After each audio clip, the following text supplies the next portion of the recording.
mereka minum itu sendiri pun itu dari air sungai ini. Itu melampaukan bahwasannya air sungai itu sangatlah murni, bersih, dan sehingga mereka bisa menggunakan air yang ada di sungai ini sebagai air minum, air cuci, kemudian air bersih. Ya, tapi sekarang berbeda. Air yang dulu bisa digunakan tapi sekarang nampaknya sangat berbeda. Sekali tidak bisa digunakan. Seperti video yang telah kita sampaikan,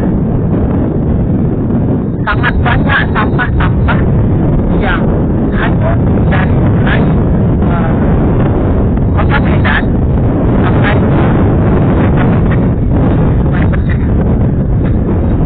Sampah-sampah itu berasal dari sampah yang ada di rumah tangga.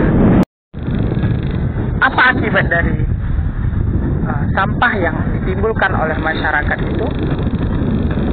Yang pertama adalah pendangkalan sungai. Akibat dari pendangkalan sungai itu adalah sulitnya perahu-perahu atau sampan-sampan nelayan yang dari muara untuk ke laut, bahkan dari laut untuk kembali ke muara. Sampah-sampah yang ditimbulkan oleh masyarakat itu terlihat dari surutnya air di sungai, sehingga sampah-sampah yang ada di sungai ini sangat terlihat bila air itu surut. Seperti yang ada di belakang kita,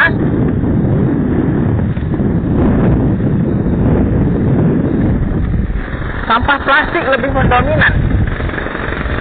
Kemudian sampah kayu juga lebih mendominan. Kemudian ada lagi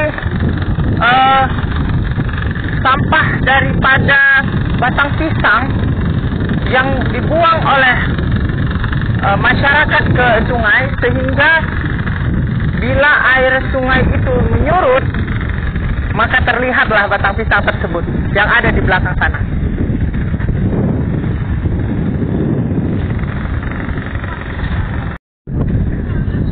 Apa akibat dari sampah yang ditimbulkan oleh rumah-rumah tangga itu?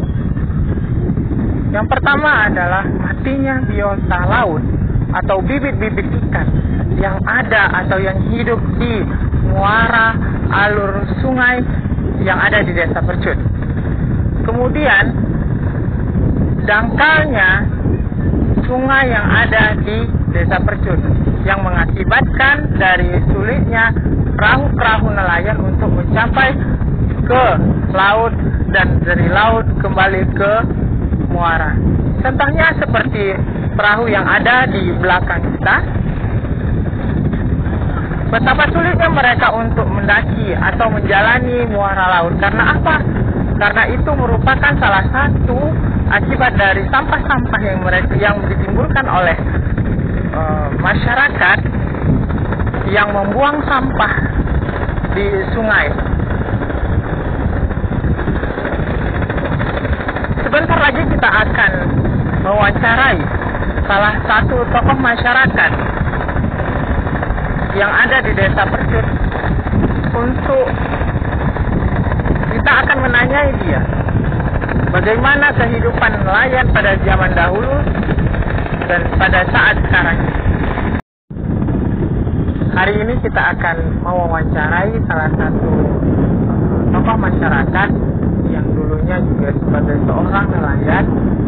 Langsung saja kita bersama Pak Alex. Assalamualaikum Pak Alex. Salam. Ini adalah Pak Alex, salah satu tokoh masyarakat yang dulunya juga sebagai seorang nelayan. Pak Alex, boleh ceritakan kayak mana keadaan sungai ini dulu? Kalau dulu sungai ini bersih, bagus, dan airnya pun dapat diminum. Kalau sudah bisa diminum, artinya bisa juga lah untuk dicuci ya Pak? Iya, untuk bisa. Cuci, Ya. Untuk cuci baju dan lain sebagainya.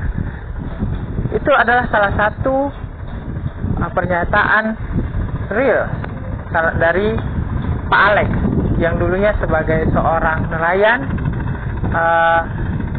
Dan Pak Alex, bagaimana keadaan nelayan pada masa Pak Alex melaut dulu dan pada masa sekarang ini yang ada di lingkungan masyarakat Pak Alex, nelayan-nelayan yang ada di lingkungan masyarakat Pak Alex?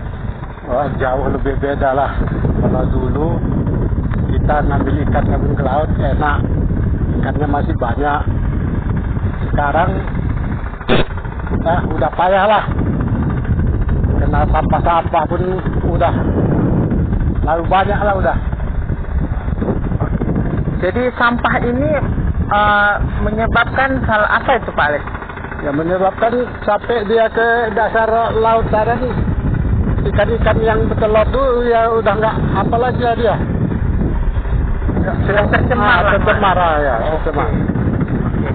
Apakah ada juga hubungannya dengan limbah yang ditimbulkan oleh pabrik-pabrik yang ada di...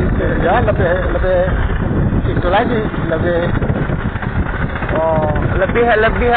berpengaruh lagi. Lebih berpengaruh lagi. Bukan saja dari sampah yang ditimbulkan oleh masyarakat, juga dari limbah pabrik terutama. Apa yang Pak Alex harapkan setelah ini terjadi? Apa yang Pak Alex harapkan dari masyarakat, kemudian dari pemerintah Kabupaten Deli Serdang? Ya, yang kami harapkan dari pemerintah lah bisa dibenahinya supaya kami nelayan ini dapat lagi seperti dulu. Oke, maknanya diadakan penggalian atau pendalaman muara sungai ya Pak Alex? Ya. Supaya mempermudah masyarakat untuk menuju ke laut, ke laut tengah. Oke. Maaf sedikit Pak Alex, mengulang atau mengingat pada masa dulu. Kapan hal-hal yang seperti ini terjadi di nelayan yang ada di Desa Percut ini? Kalau terjadinya ya udah puluhan tahun lah udah. Oke, sudah menjadi tradisi lah ibaratnya masyarakat itu membuang sampah di sungai. Ya. Oke.